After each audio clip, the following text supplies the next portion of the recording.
নমস্কার সমস্ত দর্শক মণ্ডলী, সমস্ত শিক্ষক শিক্ষিকা, সমস্ত ছাত্রছাত্রী, অভিভাবকবৃন্দ।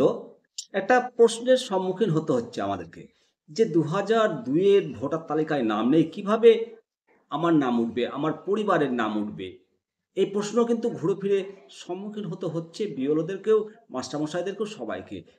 ঘটনা হলো 2002 সালের ভোটার তালিকার সঙ্গে 2025-এর ভোটার তালিকার একটা বড়সড় অমিল ধরা পড়ছে। আসন্ন 2026 ভোটের আগে পশ্চিমবঙ্গে ম্যাপিং অ্যান্ড ম্যাচিংয়ের কাজ চলছে।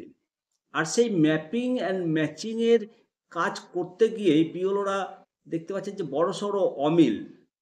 তবে আপনাদেরকে বলবো, থাক অমিল, ভয়ের কিছু নেই এই মুহূর্তে।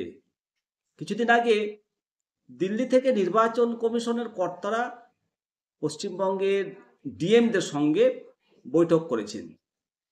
সেই বৈঠকে জেলাগুলোকে নির্দেশ দেওয়া হয় যে 15ই অক্টোবর অর্থাৎ আগামী কালকের মধ্যে ভোটার তালিকার ম্যাপিং এবং ম্যাচিং প্রক্রিয়া সম্পন্ন করতে হবে।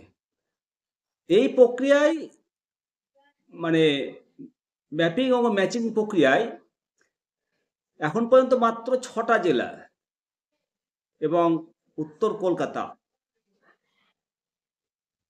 ম্যাচিংটা হয়েছে। তাতেই দেখতে পাওয়া যাচ্ছে যে বহু নাম ম্যাচিং হচ্ছে না 2002-এর সঙ্গে 2025-এ। ম্যাপিং এবং ম্যাচিং বলতে বোঝানো হচ্ছে যে এক সেটের ডেটার সঙ্গে অন্য সেটের ডেটার সংযোগ স্থাপন করা। ভোটার তালিকায় 2002-এর তালিকার সঙ্গে 2025-এর তালিকার মিল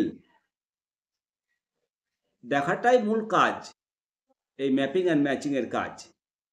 রাজ্যের এই প্রক্রিয়ার মূল লক্ষ্য ছিল যে 2002-এর ভোটার তালিকার সঙ্গে এবছরের ভোটারদের নাম মিলিয়ে দেখা। কিন্তু 7টি জেলায় এই প্রক্রিয়া শেষ হওয়ার পর দেখা গেছে মোটামুটি 50% নাম সফলভাবে মিলেছে, আর বাকিটা অসঙ্গতি থেকে গেছে। তবে সরকারি সূত্রে যে খবর জানতে পারা যাচ্ছে যে এই অমিল রয়েছে বা মিলছে না মানেই এই নয় যে তালিকা থেকে কারোর নাম বাদ চলে গেছে। এমনও হতে পারে যে 2002 সালের শেষ রিভিশনের সময় অনেকে উপস্থিত ছিলেন না, সেজন্য আপনার নামটা ওঠেনি। ফলে সেসব ভোটারকে বা তাদের পরিবারের ভোটারকে নথি দেখাতে হবে, সেই নথির ভিত্তিতে নাম তালিকাতে যুক্ত হবে। আবার স্বাভাবিকভাবে 2002 সালের পরে অনেক নতুন ভোটারের নাম যুক্ত হয়েছে রাজ্যে। তারা পুরনো তালিকায় ছিলেন না, তাদের পরিবারের কারোর নামও 2002-এর তালিকায় যদি উঠে থাকে তাহলে নতুন তালিকায় চলে যাবে, ভয়ের কিছু নেই। এছাড়াও বহু পরিযায়ী শ্রমিক রাজ্য ছেড়ে চলে যাওয়াতে কিছু নাম তালিকা থেকে তালিকায় মিলছে না। সিইও অফিসের রিপোর্ট অনুসারে যে 6টি জেলায় এবং উত্তর কলকাতায় ম্যাপিং এবং ম্যাচিং প্রক্রিয়া শেষ হয়েছে তাদের অবস্থা একরকম। অপরদিকে উত্তর দক্ষিণ 24 পরগনা এবং সাউথ দক্ষিণ 24 পরগনার মতো বড় বড় জেলাগুলোই এখন এই প্রক্রিয়াটা শেষ হয়নি। তাই সিও অফিস তাদের দ্রুত ম্যাপিং এবং ম্যাচিংয়ের কাজ শেষ করতে আবার রিমাইন্ডার পাঠিয়েছে। আগামীকাল 15ই অক্টোবর এই তারিখ সময়সীমা বেঁধে দিয়েছিল কমিশন। ফলে যত দ্রুত সম্ভব এই ম্যাপিং এবং ম্যাচিংয়ের কাজ শেষ করতে হবে। ভোটারদের তথ্য সঠিকভাবে আপডেট করা হচ্ছে বলেই মনে হচ্ছে। তো অযথা ভয়ের কিছু নেই। এই 2002-এ ভোটার তালিকায় নাম নেই বলে অনেকেই অযথা আশঙ্কা প্রকাশ করছেন। আপনাদেরকে বলবো যে এসআইআর যখন শুরু হবে তখন যে সমস্ত ডকুমেন্টগুলো জরুরি সেগুলো আপনার কাছে রাখুন। কিছু জরুরি কাগজপত্র এবং আপনাদের যাদের নাম 2025 এবং 2002 সালের ভোটার লিস্টে আছে বা নেই, কী কী ডকুমেন্টস লাগবে, কী কী করবেন সেটা একটু জেনে নিন।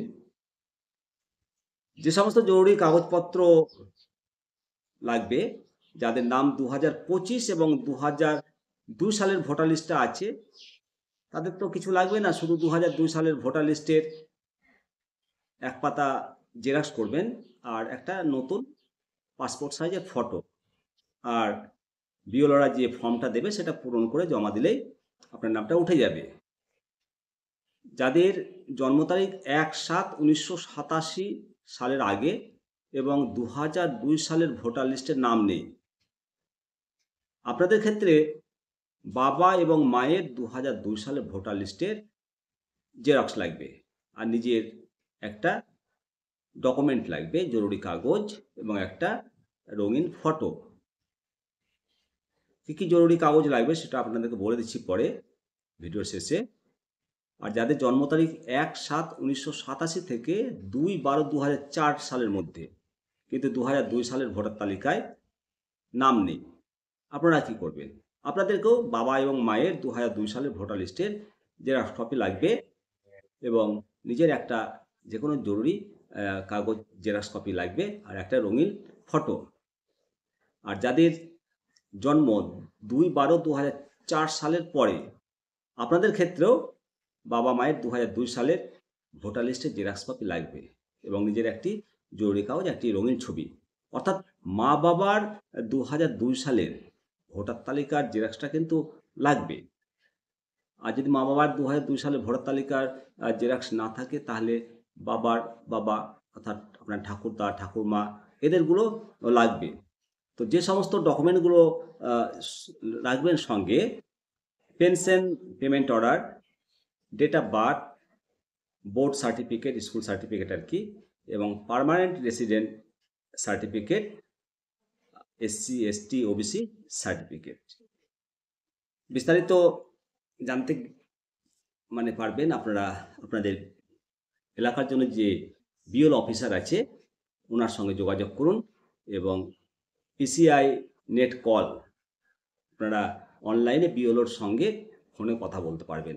অনলাইনে সার্চ করুন ECI নেট, বিএলওদের ফোন নাম্বার পাবেন, সেই ফোন নাম্বারে আপনি বিএলওর সঙ্গে সহজেই যোগাযোগ করে সমস্ত তথ্য আপনারা জানতে পারবেন। অযথা হয়রান হবেন না, ভোটার তালিকায় নাম কারো বাদ যাবে না। ভারতবর্ষের প্রকৃত নাগরিক প্রত্যেকের নাম উঠবে। আশা করি বুঝতে পেরেছেন। ভালো থাকবেন। জয় হিন্দ, জয় ভারত। অবশ্যই কমেন্ট সেকশনে কমেন্ট করবেন এবং চ্যানেলটিকে সাবস্ক্রাইব করুন।